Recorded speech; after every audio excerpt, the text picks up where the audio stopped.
ভাবি আন্নের কাছে আইছিলাম একটা পরামর্শ লাই। কি রে কি কইতি? কিভাবে চললে স্বামীরে খুশি রাখা দেব? স্বামীরে কিভাবে খুশি রাখতে হয় তুই বুঝি অনেক এটা জানাস না।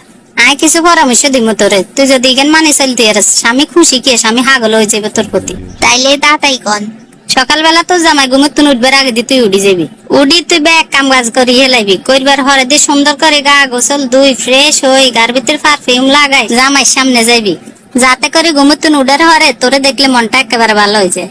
আর জামাই চোখে চোখে চোখ হরে যদি তাহলে ওকে মুস্কি হাসি দিবি। এটা হচ্ছে তোর সকালবেলার প্রথম টিপস। ওয়াও, সুন্দর একটা পরামর্শ, আগে তো এরকমটা ভাবি না। আচ্ছা, এরপরে কি এখন? দ্বিতীয় টিপস, কিভাবে তোর জামাইরে ঘুমে তুই উঠাইলে বিরক্ত না হয় সেটা মাথায় রাখবি। এইভাবে একই সিস্টেমে প্রতিদিন ঘুমে তুই জাগাই দিবি, তাইলে তোর জামাই তোর প্রতি বেশি খুশি থাকবো। আর তোর জামাই কটা বাজে কাজে যায়, কটা বাজে আবার বাসা তাইয়ে সেটা তুই বালা করিয়ে জানাস। জামাই আইবার 15-20 মিনিট আগে সাজগোজ করে থাকবি। জামাই আই দরজা টোক দিবি আর লগে লগে দরজা খুলে দিবি। দরজা খুলবার লগে লগে ওকে মুস্কি হাসি দিবি, হাসির লগে জামাইকে একটু জড়াইয়ে ধরবি। তুই দেখবি বাহারে যত কষ্ট আছে সবকিছু ভুলি তোর প্রতি আকর্ষণ হইব। আহারে, কিন্তু আমি কিছুই করি না। আর একটা কথা মনে রাখবি, যখন তুই জামাই লগে কথা কইবি হাসি মুখে কথা কইবি। অন যে কথা আন কমু ইয়ে হচ্ছে খুবই গুরুত্বপূর্ণ। তোর জামাইয়ের মনে কোনোদিনও কষ্ট দিবি না, কষ্ট দি কোনো কথা কইবি না। কষ্ট দি যদি কথা কস মনে করবি তোর সংসারে কষ্ট তুই এটা নিয়ে আনছ। দেখবি তোর জামাই তাইলে তোর লগে আর কোনো কথা শেয়ার করতো না, বাহারের মানুষের লগে যা শেয়ার করিব। এক পর্যায়ে দেখা যাবে তুই যে ঘরের বউ এটার কোনো গুরুত্ব থাকতো না। তো জামাই যদি তোরে কোনো কামের হরমাইশ দে তাহলে এটা সুন্দর করে হাসি মুখে পালন করবি। জামাই দোষ গুণ ভালো মন্দ বাহারের কোনো বেডির লগে শেয়ার করবি না, এমনকি তোর মাল লগেও না। যদি কোনোদিন ঝগড়া জাটিয়ে নগদে গরম হইবি না। যখন জামাই ঠান্ডা হইব তখন জামাইরে বুঝে কইবি, বলে আনের এই কাজটা এনে না করি এনে করলে ভালো হইতো। দেখবি হরে ঠিকই বুঝবো, তোর কাছে তো আরো উল্টা পরামর্শ নিব। আর হন, তোর জামাইয়ের অনুমতি ছাড়া কারো ঘরে টাকা পয়সা দাঁত দিবি না, এবং কি জামাইয়ের অনুমতি ছাড়া তুই বাইরেও যাইবি না। জামাইয়ের কোনো কাজ যদি তোর বিরুদ্ধে চলে যায় তুই কোনো তর্ক করবি না। প্রয়োজনে মাথা ঠান্ডা করি তুই তারে বুঝাইবি, তুই দেখবি সব ঠিক হয়ে যাইব। আচ্ছা, এটা কতক্ষণ চাই? দামের পছন্দ আর পছন্দ মিলে না, এটা লিখিতাম।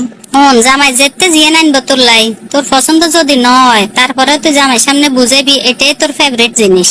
তাইলে জামাই খুশি হয়ে যাইব, দেখবি পরে পরে তোর লাই আরো বেশি বেশি করে আনবো। তোর জামাইরে দেখবি যখন হাসি খুশিতে আছে তখন নানান ধরনের প্রশ্ন করবি। আর যখন দেখবি মন খারাপ তুই ফাঁসে যা সুন্দর করে বইবি, বই জিজ্ঞেবি কিনলে মন খারাপ আনের এটা প্রশ্ন করবি। নরম সুরে জিজ্ঞাসা করলে দেখবি সুন্দর মতে তোরে উত্তর দিব। তবে ভুল করি এমন কিছু বুঝাইবি না জামাইয়ের কষ্টে যে তোর কিছু যাই আসে না। এটা করলে স্বামীর মনে খুবই আঘাত আইয়ে। টাকা পয়সার প্রতি কোনো লোভ করবি না। তোরা মাইয়েরা খারাপ, তোরা মাইয়েরা এমনি যে টাকা পয়সার প্রতি এত লোভ করস। মাইয়া মানুষ যখন বাপের বাড়ি থাকে তখন দায়িত্ব থাকে বাপের আর বড় ভাইয়ের, আর যখন স্বামীর বাড়ি যায় তখন দায়িত্ব থাকে স্বামীর আর ছেলে মেয়ের উপরে। তাইলে কি কারণে টিয়া পয়সার প্রতি এত লোভ করন লাগে? তাইলে আর কস একখানা জামাইয়ের মন জয় করে যদি চলতে রাস তাইলে দেখবি এই জীবনেও কোনোদিন অভাব থাকতো না।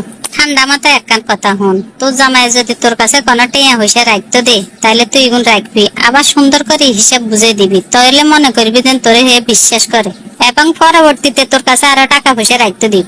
তুই আর একটা কথা হন, তুই যে তোর বাপ মারে ভালোবাসস, স্বামী এরকম স্বামীর বাপ মারে ভালোবাসে। অতএব তোর শ্বশুর শাশুড়ির কোনো দোষ তোর জামাইয়ের কাছে যাই কইবি না। এমন ভাবে বুঝাইবি হিগের বাপ মারে তুই হিগের তুই বেশি ভালোবাসস, তাইলে দেখবি তোর স্বামী তোরা আরো বেশি ভালোবাসবো।